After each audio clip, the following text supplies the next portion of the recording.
rahimahullah, di dalam peringatan Maulid membuktikan kita cinta kepada Nabi. Di dalam peringatan Maulid kita dikisahkan bagaimana Nabi, sehingga kita bisa mencontoh perilaku Nabi. Nabi orang yang sangat amat pemaaf. Nabi bukan orang yang pendam. Nabi amat lembut. Nabi bukan orang yang kasar. Dalam persoalan apa, saudara? Dalam persoalan pribadi. Mari kita lihat ibu bapak saudara. Ketika Rasulullah sedang tawaf, di belakang ada anak muda yang mau bunuh Nabi dengan belakang. Dia sudah siapkan. Nabi sedang tawaf, dia sudah pegang itu badik, mau ditancapkan kepada Nabi. Itu badik pegang, Rasulullah berbalik. Rasulullah langsung tunjuk ini pemuda, anta Fudalah. Kamu namanya Fudalah. Ini pemuda kaget, takjub, takut.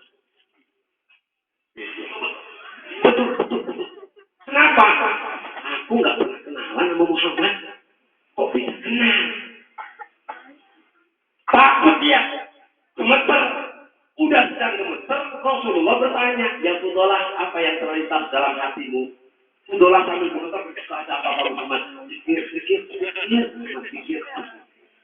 Rasulullah melihat keringat bercucuran, dan Fudalah dipegang dadanya. Tenangkan hatimu, wahai Fudalah. Fudalah terdiam, tertegun, dia mengatakan, seumur hidupku, aku tidak pernah tersentuh oleh tangan yang lembut bagikan sutra, sejuk bagikan salju.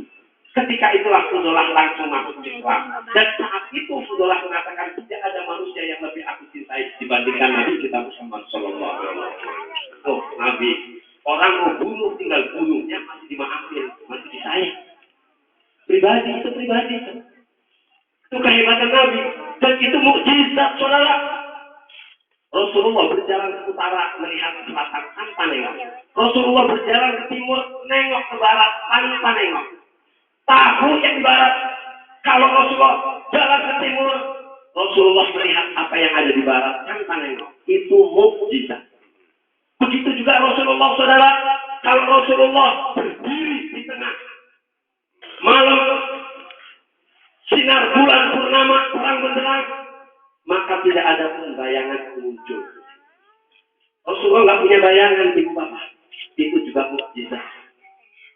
Kenapa, saudara? Kok Nabi nggak punya bayangan? Karena sinarnya bulan purnama, sinarnya matahari, tidak bisa mengalahkan sinarnya Nabi kita Muhammad Sallallahu Alaihi Wasallam. Oleh karenanya, saudara, saya masih ingat kisah nyata. Ketika Sayyidah Aisyah radhiyallahu anha, Nabi pulang dari masjid, dilihat gamisnya, bajunya di belakangnya robek. Kata Aisyah, ya Rasulullah, bajumu robek. Bukalah biar aku jahit malam ini. Kalau besok masih robek, sahabat melihat malu ya Rasul. Itu istri yang perhatian sama suami namanya. Tuh, baru istri takut ke Pak. Jadi istri perhatian apa yang dipakai sama suami, itu namanya istri soleh. Kadang-kadang ada istri modelnya model lain, model angke. Kenapa? Suami pakai baju, kakinya copot, 2 minggu, tetap aja masih copot. Nggak perhatian sama suami. Kadang-kadang dia mikirin dewek aja. Iya, Bu, jujur jawab, Bu. Ibu ngaji seminggu berapa kali? Nggak ngaji. 2 kali. 2 kali, kerudungnya 2. Ibu-ibu ngaji 3 kali, ya kerudungnya 3. Pokoknya kalau ngaji urusannya kredit kudu udah lunas belum? Iya, enggak Bu, itu ibu-ibu Ciputat. Kalau ibu-ibu angke sih insya Allah nggak ada, amin. Nggak ada bedanya.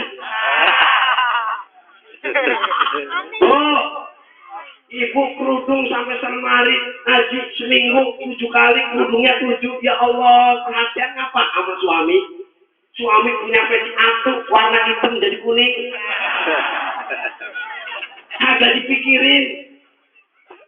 Itu suami punya peci warna putih sampai hitam, kagak diurusin. Bu, tega amat perhatian no Aisyah, Bu, Aisyah. Perhatian Rasulullah sobek itu punya baju malam itu juga dijahit. Begitu Rasulullah buka dikasih sama Aisyah, Aisyah mengambil jarum sama mengambil benang.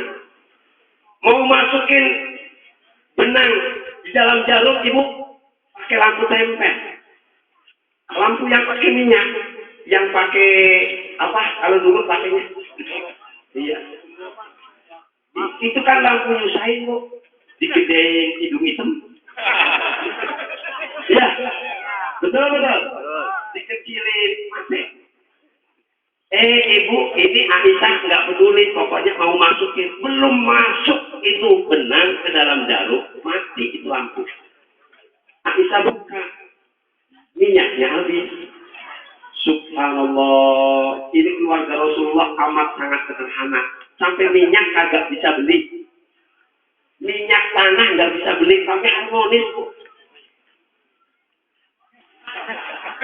Ibu cuma kalau bisa beli, suaminya nggak bisa beli, dia juga kapok, ngomel. Ini enggak Aisyah, minyak mati. Aisyah nggak ngomel, bisa beli minyak ini enggak. Begitu mati lampu, Aisyah nengok keluar. Di luar terang, kenapa bulan purnama? Aisyah ngomong, ya Rasulullah, biar aku jahit di depannya bersinar dengan bulan. Kata Rasulullah, terserah engkau. Aisyah keluar, belum jahit, masukin dulu gitu benang. Begitu mau masukin, jarumnya jatuh. Pak, bayangin Pak, rumahnya Rasulullah nggak pakai keramik, nggak pakai ubin, nggak pakai plesteran, masih pasir. Malam biar kurang rembulan, itu jarum jatuh, tetap aja dicari susah. Betul loh. Aisyah nyari jarum. Lama dicari nggak ketemu, tiba-tiba dari belakang Aisyah radhiyallahu anha ada sinar terang benderang, sehingga jarum pun nampak. Akhirnya diambil jarumnya sambil nengok belakang. Ternyata Rasulullah datang dari belakangnya. Aisyah terlalah, takjub heran, ya Rasulullah, begitu indahnya, begitu terangnya, begitu bersinarnya wajah engkau ya Rasul. Ya Rasulullah, begitu beruntungnya orang yang bisa melihat engkau ya Rasul. Rasulullah langsung mengatakan, wailun liman lam yaroni yaumal qiyamah. Celaka wahai Aisyah, orang yang tidak bisa melihat aku pada hari kiamat. Aisyah tambah bingung. Ya Rasulullah, apakah ada orang yang tidak bisa melihat engkau pada hari kiamat? Sementara wajahmu, sinarmu mengalahkan bulan. Bulan tidak mampu untuk menyinari jarum yang jatuh, tapi kau kehadirannya mampu menerangi jarum yang terkecil sekalipun. Nggak mungkin ya Rasul, kalau ada orang yang nggak bisa melihat engkau pada hari kiamat. Rasulullah mengatakan, ya Aisyah, celaka orang yang tidak bisa melihat aku pada hari kiamat. Ya Rasulullah, kata Aisyah, siapa orang yang nggak bisa melihat engkau pada hari kiamat? Beliau mengatakan, man lam yusalli alayya, orang yang nggak mau baca sholawat kepadaku. Ibu, bapak, saudara, kira-kira kita semua bisa melihat Rasulullah nggak hari kiamat? Insya Allah bisa. Kenapa kita cinta sholawat? Insya Allah. Jangan seperti di Purwakarta itu. Ada organisasi namanya GAM, Gerakan Anti Sholawat. Masya Allah. Wah, ini namanya organisasi mengontrak kontrak tanda tangan masuk neraka semua. Iya saudara, siapapun orang Islam, ngaku Islam, dia anti sholawat, dia nggak mau baca sholawat, sholatnya nggak bisa diterima oleh Allah. Ibadah apapun tidak akan bisa diterima. Kenapa? Karena sholawat menjadi kunci dalam ibadah. Ini bulan Maulid sehari sholawatnya udah berapa kali? Banyak. Karena nggak pernah dihitung, karena nggak pernah baca. Hadirin hadirat rahimahullah, bapak-bapak, ibu-ibu mencermin kepada Rasulullah, insya Allah rapi. Bahagia keluarga, bu. Contoh Aisyah, bu. Perhatian sama suami. Ini enggak, kadang-kadang saya sedih, Pak. Enggak sedih. Saya, Pak, Bu, saya kadang-kadang ada orang konsultasi ke rumah macam-macam, ada yang nangis, ibu-ibu nangis. Saya bingung, ibu datang ke sini nangis kenapa? Ya, Kenapa Bu? Suami saya mau kawin lagi. Saya bilang, loh Bu, yang mau kawin kan suami ibu, kenapa nangisnya ke saya? Maksudnya saya pengen supaya didoakan supaya nggak kawin lagi suami saya. Oh saya bilang, nanti dulu saya mau bertanya. Likulli syai'in syababa. Segala sesuatu ada sebabnya. Kenapa suami ibu mau kawin lagi? Saya nggak tanya kawin laginya, mesti ada sebab. Saya bilang begitu. Saya kemudian nanya, ibu sama suami perhatian. Saya perhatian. Ibu kata Rasulullah, istri yang solehah, istri ahlul jannah, itu ketika suami melihat, memandang, itu menyenangkan, menyejukkan. Ketika menyuruh, dia akan mentaati. Ketika suaminya pergi kerja, dia akan jaga diri. Itu soleh. Oh saya udah begitu. Saya bilang, ibu kesini, suaminya tahu? Enggak. Ini udah salah loh Bu. Mesti izin bilang sama suaminya. Bilang aja mau silaturahmi. Kalau ditanya mau apa, mau konsultasi, itu izin. Satu udah salah ya Bu ya. Iya. Yang kedua saya nanya, Bu jujur jawab. Ibu kalau mau tidur sama suami, sama yang sekarang ini cantik mana? Jadi saya nanyanya begitu Pak. Ibu kalau mau tidur sama suami, dengan yang sekarang mau ketemu sama saya, itu rapi cantikan mana? Dia sambil senyum, cantikan sekarang Jai. Saya bilang cocok. Mudah-mudahan suaminya bisa kawin lagi. Kenapa? Salah sendiri. Kata pepatah bilang jangan salahkan bunda mengandung. Kenapa? Bapak buka sarung. Begitu. Artinya lihat sebab, jangan lihat akibat. Kalau ibu-ibu solehah tapi dengan suaminya enggak Bu, enggak. Coba mohon maaf, Habib Rizik sampai sekarang fitnah di Twitter mengatakan punya istri simpanan kini, punya ada wanita mengaku istri simpanan Habib Rizik di Twitter. Dulu bagian itu Habib Rizik santai, istrinya santai, Habib Rizik tetap istrinya satu. Kenapa? Kita lihat istrinya bisa ngimbangin. Kalau Habib Riziknya di rumah istrinya rapi terus, ya jelas. Ini kadang-kadang Pak, jujur Pak, bapak-bapak yang punya istri, kalau di rumah kan kadang-kadang pakaiannya asal-asal. Iya Pak. Giliran mau ke pasar, ya Allah, habis mandi, pakai baju, ngacak apa Pak?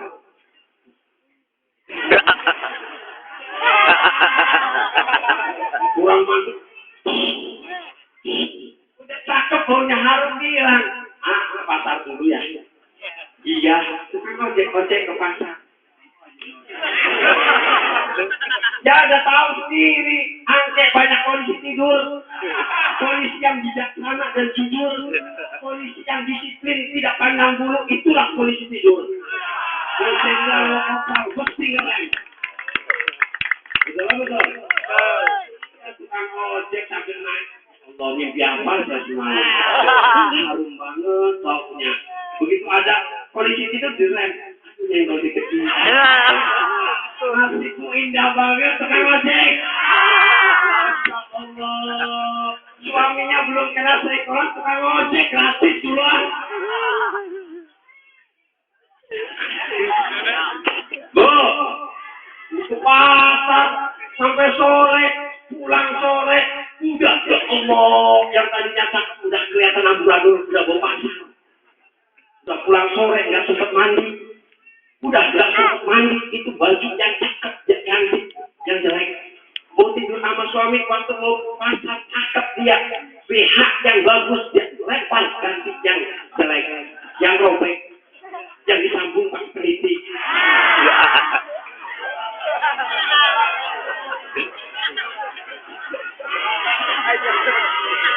Begitu tidur sama suami meluk dari belakang teriak, ada! Ayah naon tekan peniti nyocok moyong. Pokoknya kalau ada ibu-ibu yang model begini, saya doakan suaminya kawin lagi, amin. Amin. Opul lu, hati-hati lu. Bu, jujur aja Bu, jujur lu. Bu, sekarang ini kamu mau tidur cakepan mana Bu? Bu, jujur nih Bu, saya mah Bu orangnya terbuka sama istri. Saya kalau mau tidur, istri saya enggak. Tapi enggak, ini saya cuma sambil tidur bilang, besok nyari satu lagi. Besok nambah satu lagi. Istri saya putar dulu, lagi malas. Malas, saya kagak malas, kewajibannya itu tetap bersolek. Rapi depan suami. Pak, hah? Emang begitu kewajiban lo? Kudu. Bu, kepengen suaminya nggak kawin lagi, Bu? Kepengen kan? Rapi. Kalau habis isa, pakaian rapi, pakai yang cakep, suaminya masuk. Bang, perlu nggak Bang? Kalau suaminya perlu, ayo, tiba aja. Bunuh Yahudi. Gitu, ya Bu.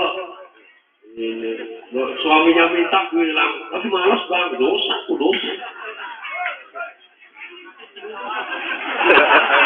Saya main betulin aja nih. Ibu bapak saudara hadirin hadirat rahimakumullah, ini contoh kecil dalam keluarga Rasulullah. Begitu harmonisnya, indah kalau kita tiru saudara, indah bagus itu keluarga Rasul. Yuk mari kita lihat kebijakan Rasulullah kalau sudah berurusan dengan persoalan agama. Ibu bapak saudara, Rasulullah suatu hari ada sahabat datang, ya Rasulullah, di pasar ada orang mabok. Rasulullah dikasih tahu ada di masjid, Rasulullah dikasih tahu di pasar ada orang mabok. Rasulullah samperin itu orang yang mabok.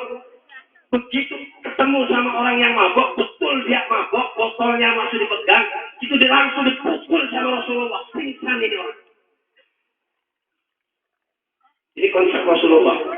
Begitu pingsan, dipukul pingsan, sadar, tobat. Artinya apa? Kalau kemungkaran dengan pukul dulu. Ada yang mabok, pukul dulu. Itu udah konsep Rasulullah. Nggak boleh, Islam nggak boleh pakai kekerasan. Terus pakai apa? Nasihat. Orang lagi mabuk dinasehatin, jangan mabuk. Apa itu dosa haram? Kita dipukul pakai botol. Betul. Saudara, Front Pembela Islam punya konsep dari Rasulullah. Mabok, pukul. Bisa. Ada yang mabok? Beri. Mungkin. Ini konsep saudara. Ini enggak di Indonesia. Perda anti miras mau dicabut sama Menteri Dalam Negeri. Gila bener. Betul. Kalau terjadi itu dicabut, itu ibu bapak saudara di depan masjid, di depan pesantren buat minuman keras nggak apa-apa. Kalau jadi dicabut. Tapi alhamdulillah, apa yang dilakukan oleh Front Pembela Islam melahirkan pembatalan pencabutan. Walaupun beritanya miring di TV, inilah organisasi yang anarkis berbuat memecahkan kaca-kaca kantor Departemen Dalam Negeri. Yang beritanya munculnya begitu. Itu tuh. Orang emang FPI, emang dari dulu tukang rusak.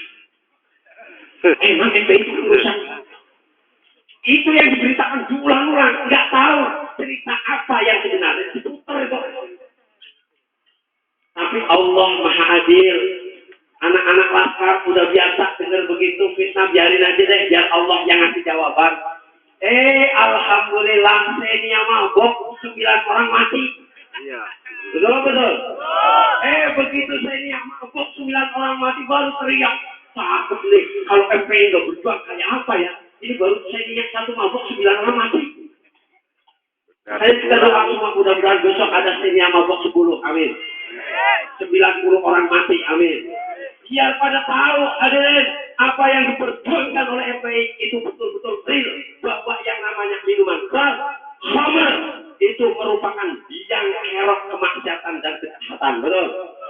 Orang rampok nggak mesti mabok, orang zina nggak mesti mabok, pencopet nggak mesti mabok, tapi orang mabok bisa jadi membunuh, orang mabok bisa jadi memperkosa. Belum lama saudara, di surat kabar ada berita ibu diperkosa sama anak kandungnya. Kenapa? Anak kandung pulang, begitu pulang mabok, ibunya lagi tidur di sofa diperkosa. Ibu sendiri diperkosa bukan sekali, sampai lebih 3 kali. Gila nggak? Itu karena mabok tuh. Jadi minuman keras bahayanya berat, saudara, besar, saudara. Wajar kalau Islam melarang total yang namanya miras. Baru pada melek, ya benar FPI, itu yang bela Allah. Iya. Tapi kalau ada preman, berantem sama preman, mabok sama mabok, mati, nggak diurusin sama polisi. Biarin ngurangin penduduk. Betul. Iya. Ngurangin penduduk aja udah. Kenapa? Emang Indonesia hukum itu tergantung yang di atas. Coba tahun 80-an, Jenderal Tabubolan itu di Jatinegara, di Kramat Jati, turun dari mobil, dibunuh sama 5 orang mabok. Jenderal dibunuh sama 5 orang yang mabok.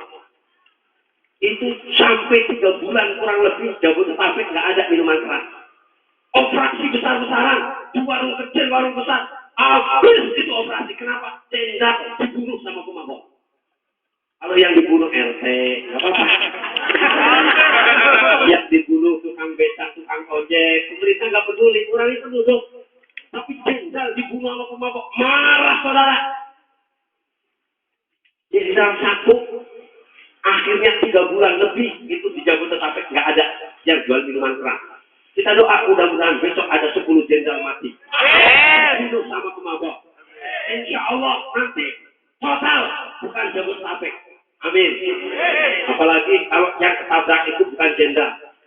Kalau yang ketabrak sama pemabok, pemabok nyetir nabrak cikeas.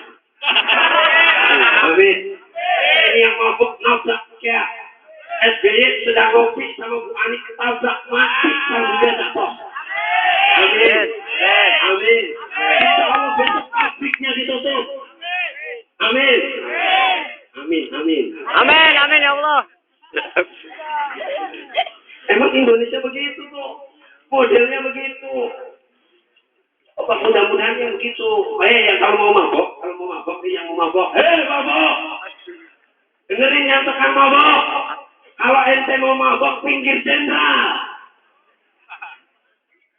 Betul. Mabok bunuh itu jenderal. Betul. Iya, ente tangkap mati-mati, tapi jenderal nanti kalau kabur minuman keras dioperasi semua. Iya, ada manfaatnya juga lumayan. Tapi yang dibunuh jenderal-jenderal kafir, amin. Jenderal-jenderal jahat, amin. Ini enggak. Minuman keras mau dipelihara, protes nggak mau diterima.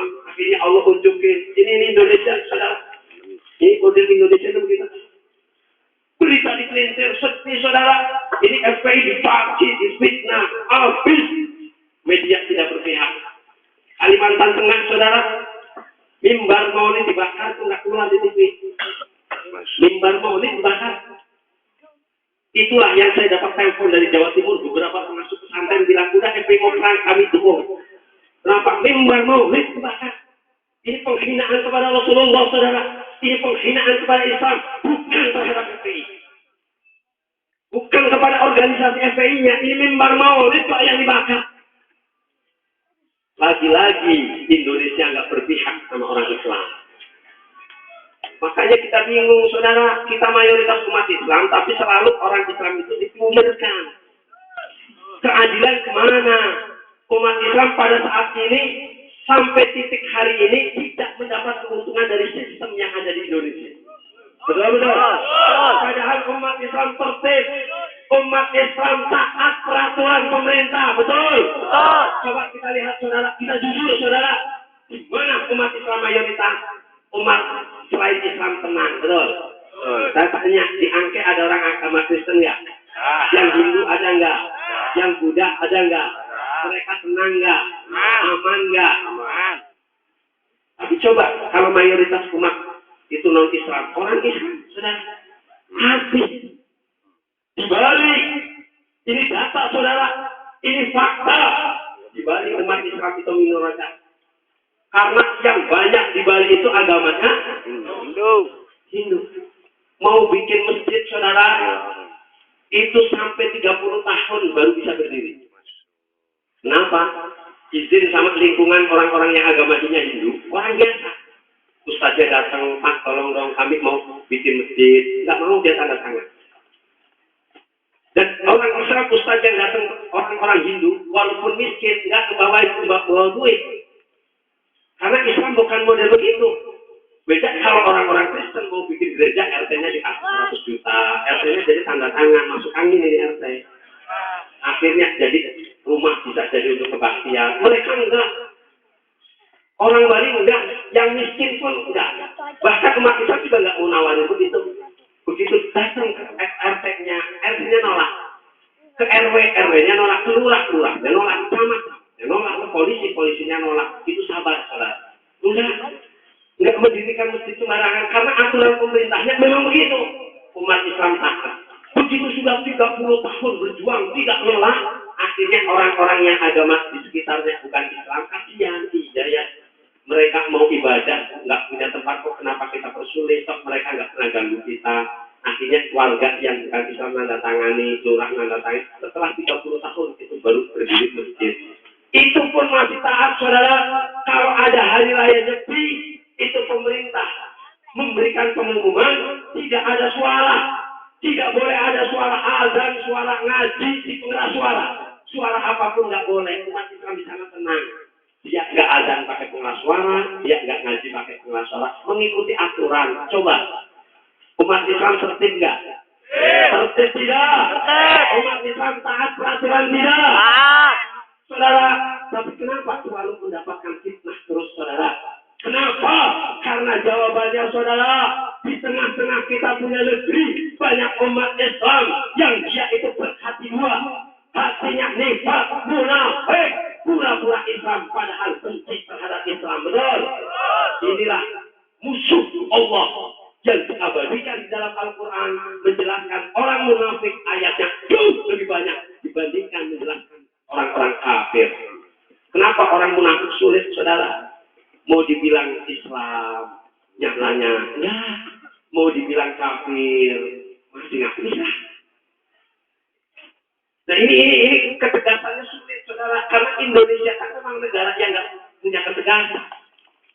Ketegasan hukum yang mana? Karena Indonesia itu negeri, penjajahnya diusir, hukumnya diambil. Hukum yang di Indonesia masih hukum Belanda, saudara. Padahal kita tegakkan syariat Islam. Kalau pakai syariat Islam, semuanya beres, saudara. Enggak. Kalau kita negeri Indonesia, biarlah Indonesia negeri NKRI tetap namanya negaranya Indonesia. Biarlah lambangnya itu Garuda Pancasila. Yang penting hukumnya, hukum Islam. Setuju? Setuju. Nah, saudara, kalau pakai hukum Islam, mencuri, potong tangan. Kalau udah dipotong tangan, mama maling lagi. Oh itu beban, saudara. Begitu lewat, itu kan bekas maling.